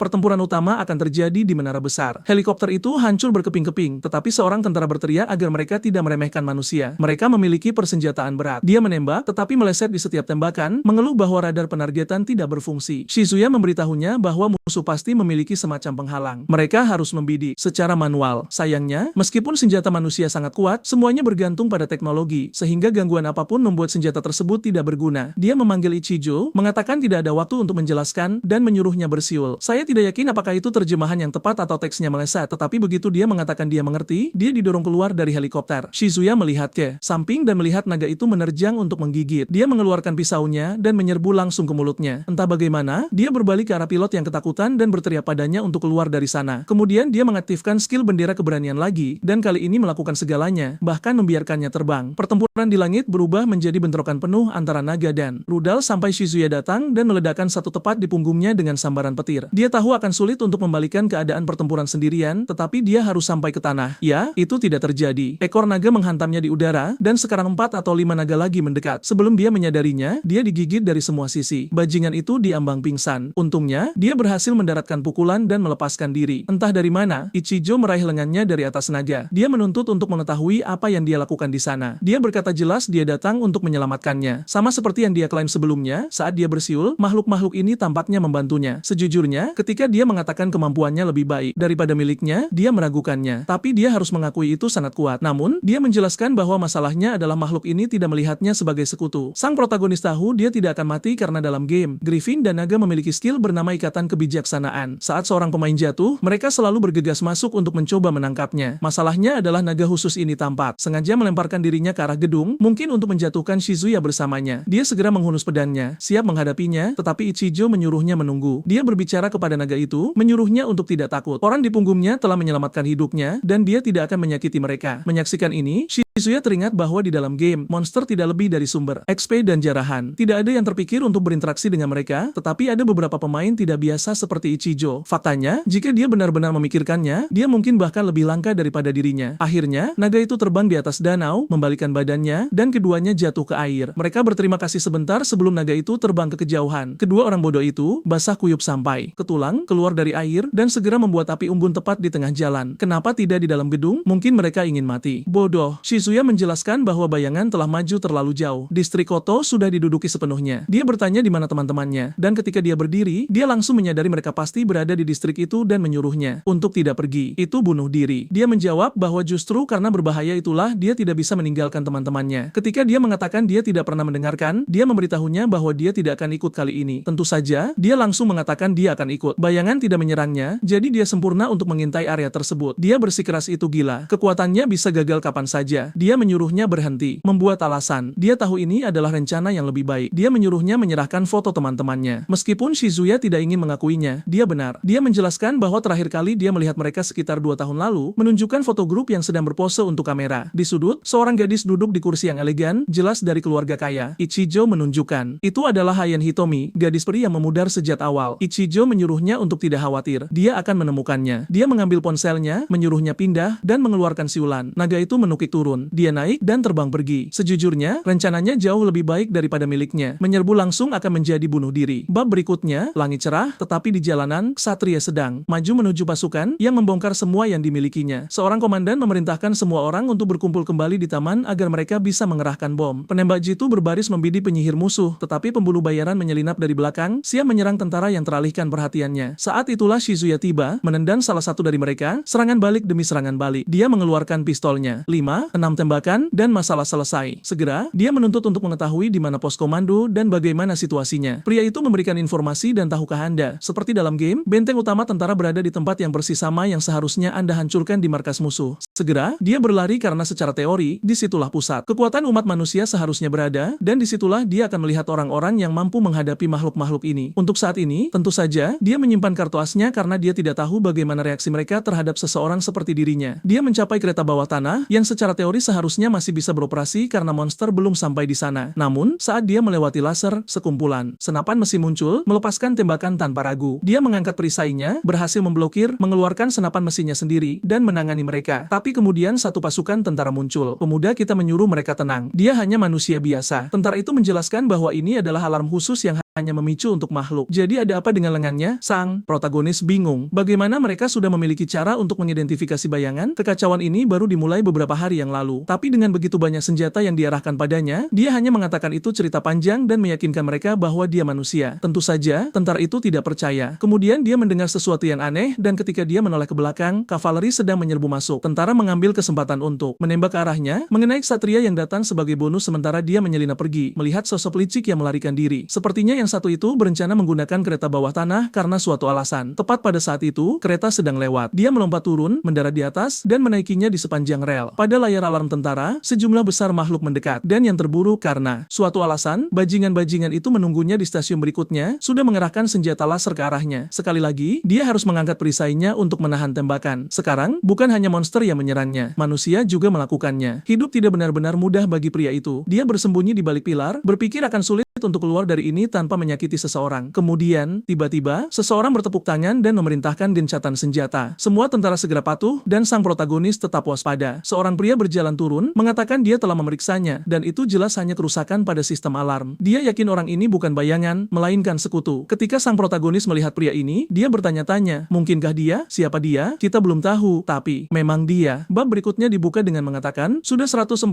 jam sejak invasi bayangan dimulai. Pada saat ini, kita berada di garis depan di stasiun Rei. Pria berambut pirang dari tadi bertanya apakah pemuda itu berencana membantai semua orang jika dia tidak muncul. Dia menjawab bahwa dia hanya di sini mencari kerja sama. Pria berambut pirang itu mengatakan dia tahu dan dia tertarik pada pemuda itu karena mereka dengan serius mencoba membunuhnya dan tidak bisa. Tapi dia juga harus mengerti bahwa di masa perang, hanya menunjukkan ketulusan tidak cukup untuk meyakinkan siapapun. Tepat sekali. Seorang pria yang lebih tua berjalan masuk dan bertanya pada William apakah sesuatu telah terjadi. Dan jika orang di sebelahnya adalah salah satu rekan mereka lagi, William mengatakan bahwa menyebutnya salah satu adalah berlebihan. Mereka tidak menimbulkan masalah apapun, dan lagi pula, dia bahkan belum pernah mendengar tentang pria ini sebelum hari ini. Dia baru tiba beberapa jam yang lalu, dan mereka masih saling mengenal. Pria tua itu bertanya apakah sang protagonis adalah seorang tanker, dan William berkomentar betapa lucunya melihatnya terbiasa dengan istilah game. Pria tua itu menepisnya, menyuruhnya berhenti bercanda, dan mengatakan mereka harus pergi, karena rapat akan segera dimulai. William setuju, bertanya berapa banyak yang harus dibawa, dan pria tua itu menjawab 2. Adegan beralih ke ruangan di mana William menyuruh pemuda kita untuk melepas pakaiannya, mandi, dan mengenakan pakaian yang disediakan. Dia tidak bisa bertemu tentara dengan berpakaian seperti sekarang. Sang protagonis hendak mengatakan sesuatu, tetapi William memotongnya, mengatakan dia tahu dia ingin bertukar informasi. Dia bersedia melakukan itu juga. Shizuya tahu bahwa perusahaan tempat William bekerja adalah salah satu dari 5 yang terbesar di dunia. Didirikan lebih dari 200 tahun yang lalu, mereka beroperasi di bidang keuangan, teknologi, robotika, kedokteran, dan banyak lagi. Selain itu, mereka adalah pencipta game realitas virtual Azure Land. Sambil mengambil pakaian itu, dia bertanya seberapa banyak grup Sam sebenarnya tahu tentang apa yang terjadi. William menjawab bahwa itu jauh lebih sedikit daripada yang mungkin dia pikirkan. Bayangan-bayangan ini benar-benar muncul entah dari mana di seluruh dunia, dan sekarang semuanya kacau. Shizuya berkomentar tentang dia menyebut mereka bayangan, dan William mengatakan itu hanya sebutan bawahannya. Dia bahkan tidak tahu mengapa. Sekarang, Shizuya sudah bisa tahu orang-orang ini tidak akan membagikan banyak informasi. Tetap saja, dia ingin tahu mengapa mereka menyerangnya. Apakah karena dia dikenali sebagai bayangan? William mengatakannya, dan Shizuya merasa itu mencurigakan. Baru seminggu sejak semua ini dimulai, namun mereka sudah memiliki sistem untuk mengidentifikasi semuanya seperti itu. William mengatakan pemuda itu tidak mendapat informasi sebaik yang dia kira.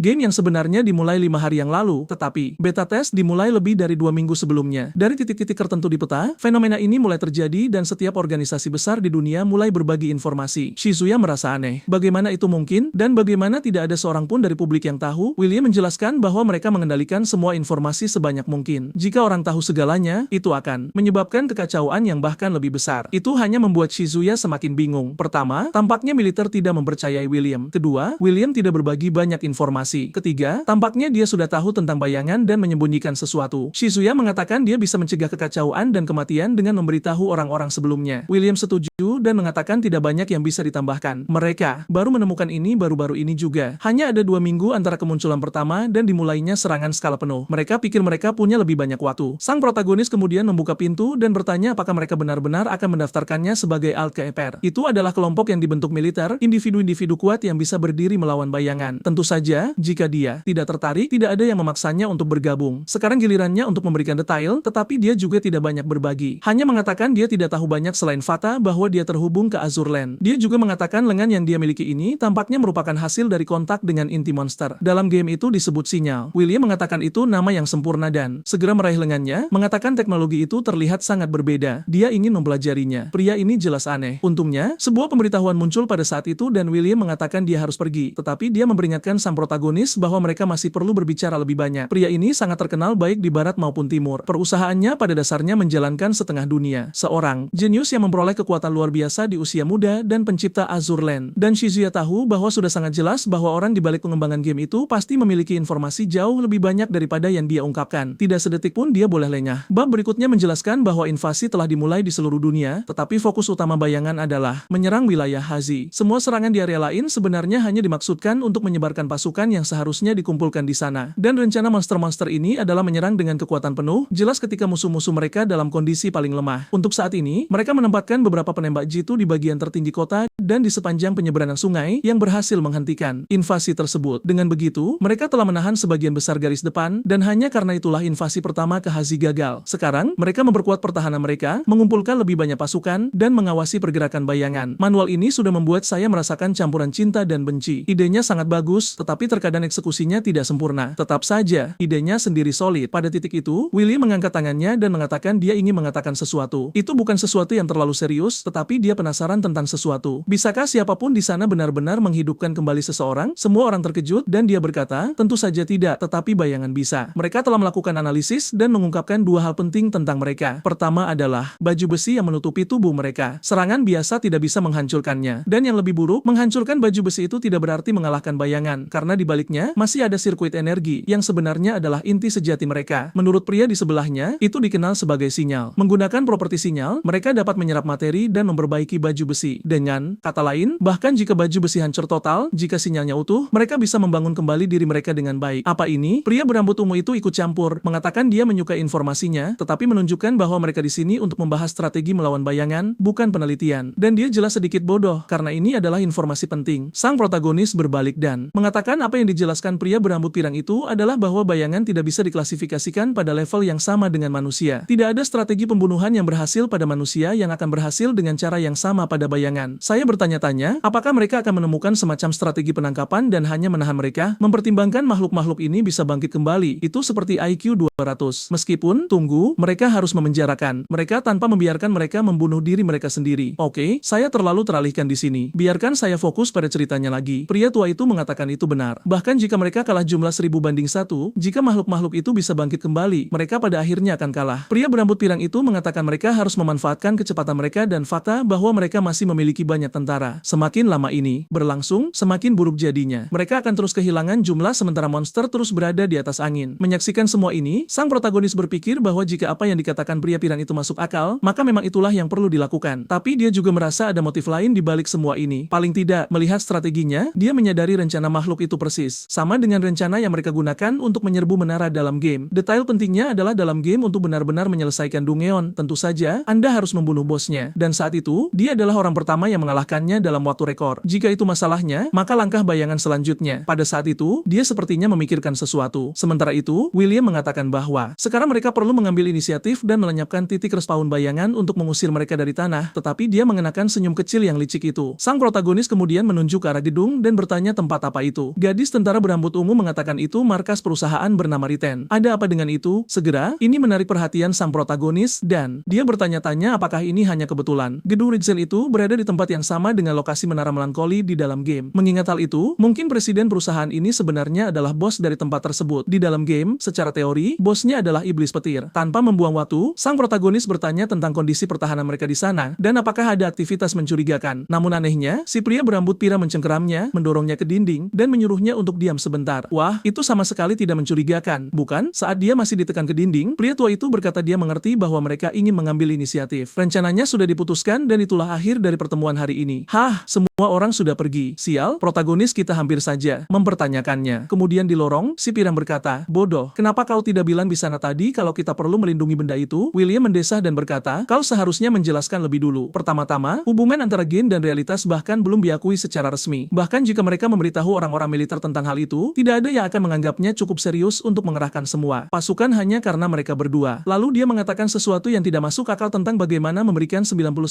orang yang tidak tahu game itu kesempatan yang adil. Mereka tidak perlu membagikan semua informasi. Shiet bingung tetapi mengatakan bahwa satu-satunya orang yang bisa melindungi Ritson adalah tentara. Namun, William tersenyum dan berkata mungkin bukan hanya mereka. Saat itu, beberapa helikopter mulai mendarat dan pasukan pemburu yang akan mati tanpa melakukan apapun muncul. Setidaknya mereka akan memberi kesempatan bagi protagonis kita untuk bersinar, yang bertanya apakah mereka anak buah William. Pria ini memasang wajah menyeramkan seperti kira yang sedang menyeringai di kamarnya sementara keluarganya tidak bisa mendengar apapun. Anda tahu, hanya dengan melihat wajahnya, Anda bisa tahu dia memiliki tatapan jahat di matanya. Tapi dia berbalik dan mengatakan mereka adalah kartu as untuk melindungi Riten. Protagonis merasa aneh. Jumlah mereka tidak banyak jika mempertimbangkan serangan yang akan terjadi di sana. Namun pria itu menyuruhnya untuk tidak meremehkan mereka. Menurut risetnya, mereka memiliki kekuatan yang mirip dengan Shizria. Tidak mungkin. Pria itu memiliki Cheat, merupakan pemain papan atas di game, dan telah melakukan farming sejak hari pertama. Meski begitu, dia berpikir mungkin orang-orang ini juga memiliki kekuatan sinyal. William memanggil mereka, mengatakan dia akan memperkenalkan mereka kepada yang lain. Di lantai bawah, dia memperkenalkan Shizuka dan mengatakan dia juga salah satu orang yang membawa sumpah, mungkin nama dari kekuatan itu. Pria kita melihat kelompok itu datang, dan satu-satunya hal yang bisa dia perhatikan adalah celana dalam gadis di sebelah kiri yang terlihat. Pikiran pria memang hebat. Dia memperhatikan detail secara instan. William bertanya tentang status misi, dan pria dengan permen di mulutnya berkata semuanya berjalan baik meskipun mereka menghadapi beberapa masalah. William menyuruhnya menjelaskan dan dia bilang itu bukan hal serius. Hanya saja Kapten Hashida lengah dan mereka terlihat jauh lebih awal dari yang seharusnya. Meski begitu, tidak ada korban jiwa. Pria berambut merah, Hashida, menyuruhnya untuk berhenti mengadukannya ke bos. Sekarang setelah kuperhatikan baik-baik, pria itu memiliki lambang besar di punggungnya dan mengatakan terserah bos untuk memutuskan apakah itu salah atau tidak. William hanya berteriak menyuruh semua orang diam. Dia memuji kerja bagus mereka dan menyuruh mereka semua masuk dan beristirahat. Selain itu, dia memperingatkan Hashida bahwa mereka punya banyak orang yang bisa menggantikannya sebagai wakil kapten. Dia melambai pergi dan mengatakan mereka akan bicara lagi dalam 1 jam sementara Hashida memberitahu pria berlambang itu bahwa dia akan membayarnya. Pria malang itu hanya berdiri di sana berpikir bahwa memimpin tim memang sulit. Kemudian dia berjalan melewati pria kita dan menatapnya dengan tatapan aneh. Wah, pria itu berhenti dan bertanya apa yang dia pikir sedang dia lakukan di sana. Sang protagonis sedikit bingung dan pria itu melepas seluruh topengnya. Bertanya apakah dia tidak mengenalinya. Ternyata dia adalah seseorang bernama Miji. Oh, dari daftar namaku, Miji-san adalah tabib dari awal sekali. Bab pertama, yang tersenyum pada pria kita dan mengatakan dia tidak menyangka akan menemukannya di tempat seperti ini. Dia menjelaskan bagaimana dia berakhir di sana dan pria kita memberitahunya bahwa William lah yang membawanya. Magi tampak terkejut bahwa William menyukai anak itu dan mengundangnya, yang menurut pria kita tidak terdengar seperti kebenaran dalam kedua kasus tersebut. Meski begitu, Magi mengatakan lupakan saja. Yang ingin dia ketahui adalah mengapa dia bersama mereka. Dia bilang itu cerita yang panjang dan menyuruh mereka pergi ke tempat lain. Adegan beralih ke bar dengan penjaga di depan dan tanda bergambar hati. Apa-apaan ini? Rumah bordil apokaliptik. Sayangnya, tempat itu penuh dengan pria. Di dalam, Miji mengatakan dia hampir mati di Laut Umiro dan diselamatkan di detik terakhir. Ternyata William lah yang menyelamatkannya, dan sejak itu, dia selalu bersama pria itu. Shizura mengatakan senang mendengarnya, tapi menambahkan bahwa dia sepertinya tidak menjalani kehidupan yang sangat baik. Miji tertawa dan mengatakan ada terlalu banyak kekacauan yang terjadi. Dia menyesap birnya dan mengatakan bahwa dulu, Hashida adalah kapten utama, tetapi dia akhirnya membunuh sekutu yang tak terhitung jumlahnya. Tidak ada yang mencurigakan sama sekali. Dan ya, dia diturunkan pangkatnya menjadi wakil kapten. Pria kita sekarang hanya mencari informasi, sudah ingin tahu bagaimana orang-orang membangkitkan kemampuan mereka. Saat itulah pria itu mengungkapkan bahwa ternyata tidak ada yang bangkit secara alami. Yang sebenarnya terjadi adalah kelompok Seam telah mentransplantasikan teknologi bayangan dan sirkuit ke dalam tubuh orang-orang. Tapi dibandingkan dengan bagaimana keadaannya di game, itu seperti memiliki karakter dengan hampir tanpa mana. Itu karena pasokannya terbatas, dan untuk memulihkan energi, Anda harus bos. Datang ke sini ke markas Seam. Shua berkomentar bahwa masuk akal jika dia ada di sini. Lalu tiba-tiba, Hashida menyela, ingin tahu obrolan macam apa yang mereka lakukan dengan seseorang yang bahkan bukan bagian dari tim. Miji menyuruhnya tenang, menjelaskan bahwa William sendiri yang mengundang anak itu, tapi Hashida tiba-tiba mulai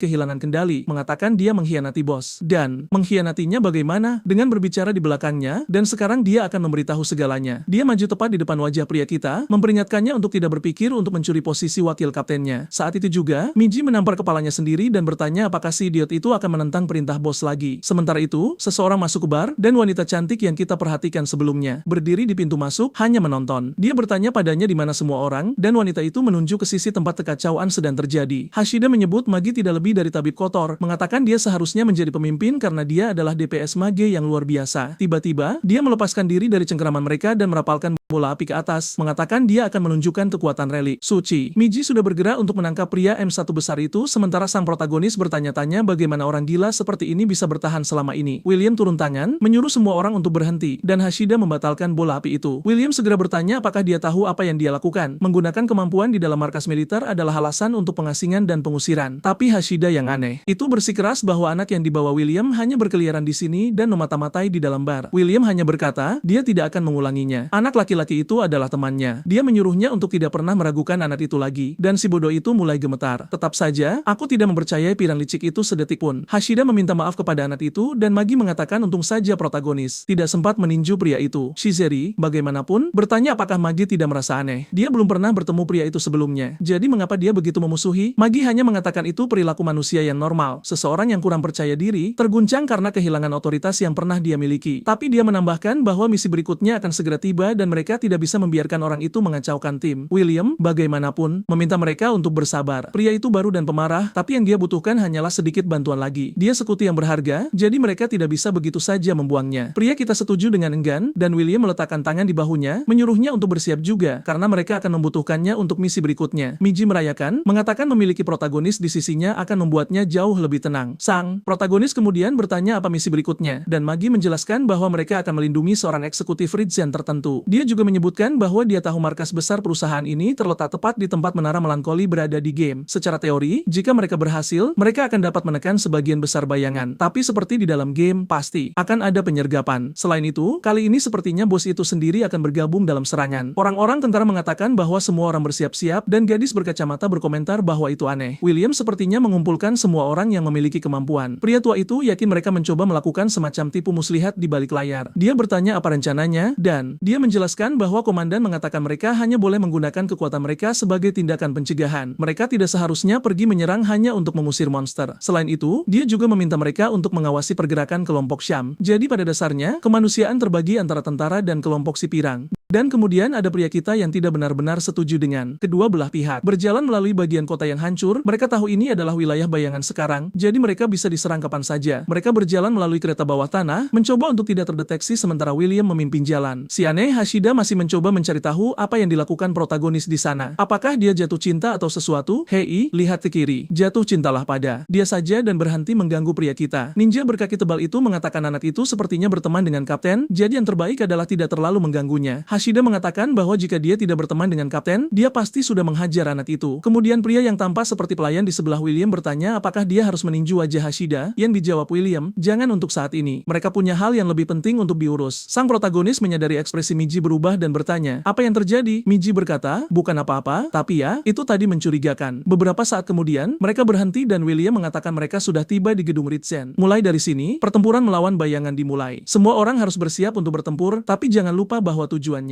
adalah pengawalan, bukan melenyapkan target. Dia bertanya pada pria kita apakah dia bisa mengandalkannya untuk menjaga punggungnya, dan dia berkata ya. Magi akan bersamanya dan meyakinkan semua orang bahwa mereka berdua cukup. Kelompok itu bergerak keluar, dan protagonis tahu bahwa dengan semua perlengkapan dan atributnya, dia setara dengan pemain level 40. Untuk saat ini, untuk menghindari masalah dan pertanyaan, dia akan menahan diri untuk tidak menggunakan sinyal agar tidak menimbulkan kecurigaan. Tapi tim bayangan sedang dalam perjalanan. Mereka sepertinya merasakan kehadiran, dan mereka melihat Miji di dekat pintu masuk kereta bawah tanah. rumah. Tanpa membuang waktu, dia memberitahu semua orang untuk bersiap. Mereka datang. Ini benar-benar seperti NPC yang berjaga di kereta bawah tanah sementara musuh menyerbu. Magi berlari dikejar dan bersembunyi di sebelah pria kita, meminta perlindungan dari Hashida dan menyuruh semua orang untuk melintasi perimeter. Pria berambut runcing itu sekarang berhadapan langsung dengan ksatria. Dia melompat dan menyuruhnya mati, menyerang, tetapi makhluk itu memblokir. Pria itu terus menekan, melepaskan combo yang memaksa monster itu hanya bertahan. Bahkan Miji terkesan, mengatakan bahwa pria dengan pedang di tangan ini seperti orang yang benar-benar berbeda. Kemudian dia menghujamkan pedangnya ke bayangan dan berkata, sudah berakhir. Yang satu ini selesai. Tanpa membuang waktu, ninja berkaki tebal datang dan mendaratkan 2 serangan pedang lagi ke leher. Target pertama telah dilenyapkan. Sang protagonis memuji keterampilan koordinasi Miji, padahal yang dilakukan Miji hanyalah bersembunyi dan berkata, serang. Tapi dengan rendah hati, Magi mengatakan dia mempelajari segalanya dari menonton pria kita melayani sebagai kapten begitu lama dan bahwa dia masih pemula. Pria kita bersikeras, tidak, kau luar biasa. Terima kasih. Momen persaudaraan kecil sementara yang lain bertarung. Ayo, protagonis, bantu mereka. Setidaknya mereka tahu bahwa jika makhluk elit muncul, peluang mereka tidak akan besar. Dan tentu saja, satu akan muncul. Ada pria yang mengayunkan gada di belakang. Ninja, jangan bunuh dia. Begitu banyak orang lain yang bisa kau serang. Untungnya, dia dan rekan setim lainnya menghindar. Oh tidak, baru saja bicara. Musuh berperisai besar datang dari belakang, tapi pria dengan rambut gimbal menerjang dan menghantamnya ke dinding. Yang kuat telah tiba. Baiklah kalau begitu. Sang protagonis masih belum melakukan apa-apa. Saat mereka akan bergerak maju, seseorang di langit mulai merapalkan mantra. Miji langsung menyadari itu adalah salah satu bala bantuan dari kelas bangsawan. Semua orang mencoba lari, tetapi pria itu sudah memanggil semacam dinosaurus. Hashida mungkin sangat menyebalkan, tapi setidaknya dia berani. Dia merapalkan bola api juga, berniat membuat mereka bertabrakan dan membekukannya. Maji yakin dia akan terbunuh melakukan itu. Sayangnya, bola api pria lainnya jauh lebih besar darinya, dan dia hampir mengenainya tepat di wajah. Ini adalah tragedi, tapi cat kita akan menyelamatkan si idiot ini. Dia turun tangan untuk menahan serangan itu, melakukan tebasan, dan membelah batu besar itu. Miji bertanya apakah dia baik-baik saja, tapi tentu saja, pria itu menyuruhnya diam. Meski begitu, dia praktis duduk di sana dengan nyaman sementara. Pria kita menyuruhnya mundur. Dia akan menangani ini. Bangsawan di level itu, dia bisa menanganinya dengan mudah. Jadi, dia mengaktifkan spanduk itu lagi. Itu pada dasarnya satu-satunya hal yang dia gunakan dan menembakkan keterampilan zigzagnya, mengiris tepat melalui makhluk itu, yang jatuh menjadi 2. Di atas di salah satu ruangan, seseorang bertanya tentang kondisi Hashida. Miji menggunakan mantra penyembuhan dan akan mengatakan sesuatu ketika tiba-tiba datanglah bola penghancur. Pria itu terkena tepat di dada, tapi dia seperti pahlawan Marvel. Berlari pergi, menyembuhkan diri, melemparkan tubuhnya di depan mereka, dan menahan serangan untuk keduanya. Masalahnya jelas, monster besar dengan gergaji mesin telah muncul. Benda itu setinggi gedung. Di tengah semua puing-puing, semua orang bersembunyi.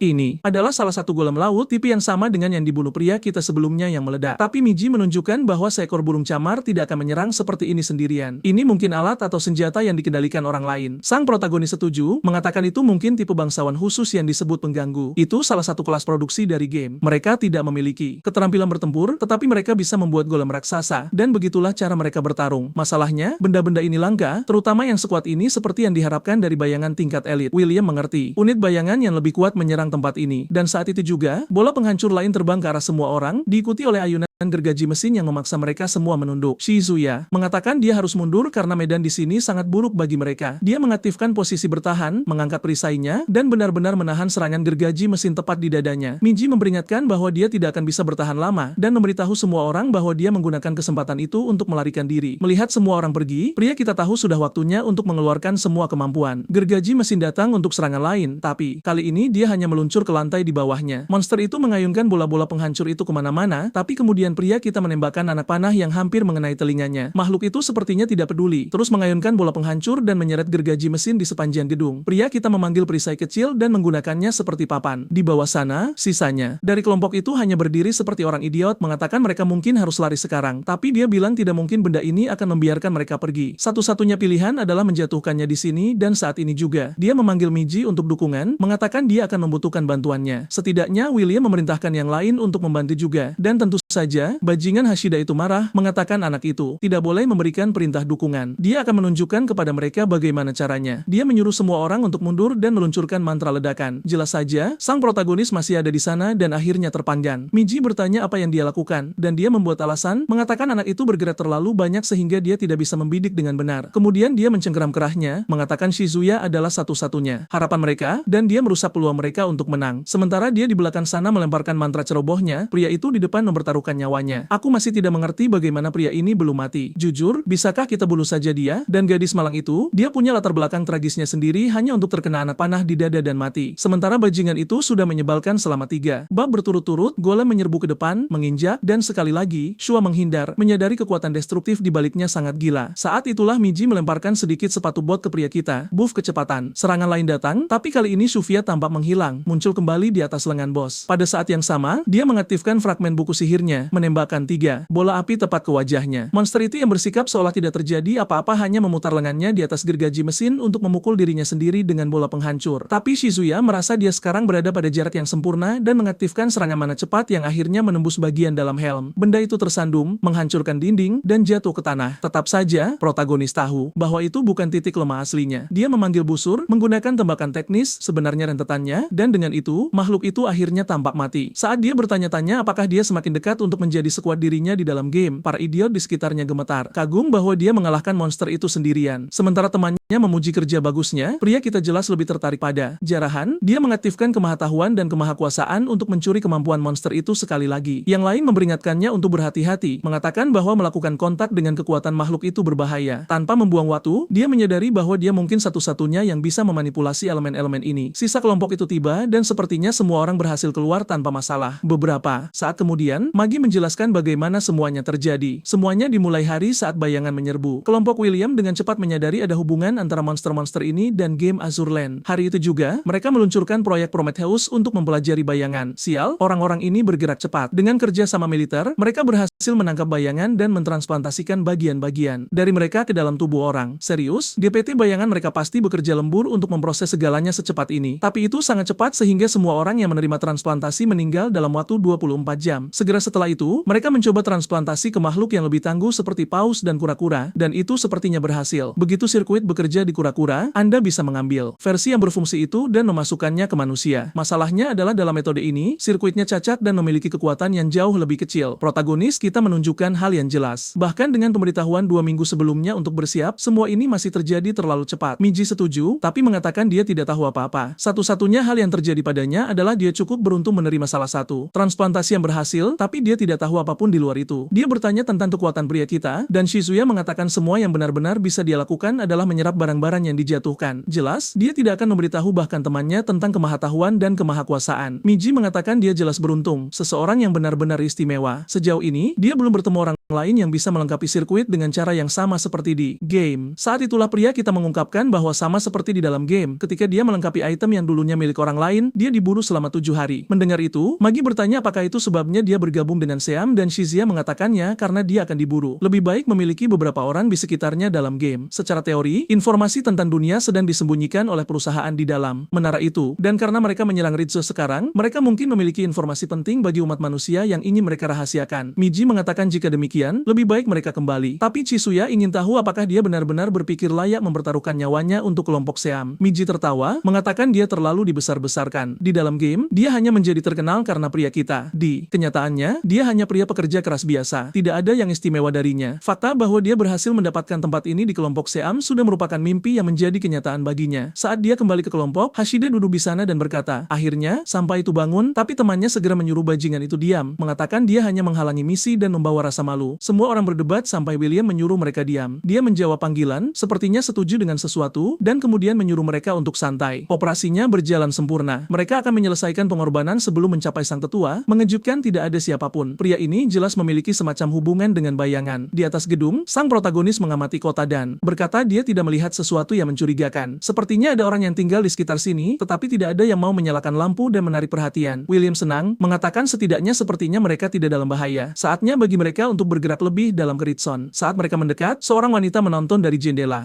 Cukup tinggi. Dia mengatakan sepertinya ada tikus yang masuk. Begitu mereka melangkah masuk, ada 2 jalan yang berbeda. Dan tentu saja, seperti setiap tim pintar, mereka akan berpisah. Satu kelompok untuk mati, yang lain, si protagonis, untuk hidup. Pada saat mereka mencapai lantai 5, tidak ada hal aneh yang ditemukan. Tim Miji sudah berada di lantai 20, tapi kosong juga di sana. Hashida mengeluh kepada Miji, mengatakan mereka seharusnya langsung saja ke lantai atas. Jelas, tidak ada apa-apa di ruangan-ruangan ini. Miji memberitahunya Tentunya jika dia ingin melakukan itu, dia harus bicara dengan kapten karena dia tidak akan mengambil tanggung jawab itu sendiri. Tapi Ashida marah, menamparnya dan mengatakan dia menggunakan bos sebagai semacam ancaman. Saat itu juga, mereka menyadari bahwa ketika ponsel menghantam lantai, benda itu mulai memercikkan bunga api. Sesuatu mengganggu komunikasi mereka. Di lantai 26, sang protagonis dan anggota kelompoknya berada di sana. Ia berkomentar bahwa ia mendengar suara aneh dari balik pintu. Orang lain mengaku tidak mendengar apapun, namun ia bersikeras bahwa suara itu terdengar seperti suara magi. William berpendapat dindingnya tipis, jadi masuk akal jika ia bisa mendengarnya. Tapi sang protagonis menutup dinding tersebut dan berkata itu terasa seperti beton. Itu tidak masuk akal. Ditambah lagi, dalam bangunan normal, tinggi lantai seharusnya 3 meter, tapi di sini tampaknya hanya sekitar 2,5